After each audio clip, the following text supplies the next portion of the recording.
এই মহিলা, আপনি কি মানুষ না জানোয়ার? হ্যাঁ, আপনার শরীরে কি মায়া, মমতা, ভালোবাসা, প্রেম কিচ্ছু নাই? এই কাজটা কিভাবে করলেন আপনি? আমি কি করছি ডাক্তার সাহেব? আপনি এই গরুটাকে ইনজেকশন কেন দিছেন? ইনজেকশন দিয়া এই গরুর শরীরে তো এখন পানি ছাড়া কিচ্ছু নাই, এক ফোঁটা মাংস নাই। হায় হায় রে, কত বড় সর্বনাশ করছে! এরকম নিরীহ একটা প্রাণী রে ইনজেকশন মারছো ভাবি? তুমি এত খারাপ! সি সি সি! না না, আমি গরুর ইঞ্জেকশন দেই নাই, সবসময় তাজা ঘাস লতা পাতা খাওয়াইছি।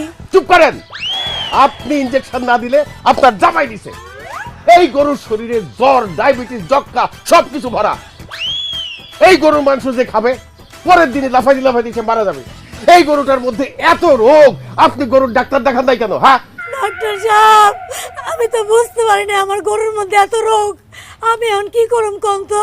কি করবেন বুঝতে পারতেছেন না? একটা কোদাল নিবেন, একটা শাবল নিবেন, নিয়ে আপনাকে বাড়ির পিছনে যে জঙ্গল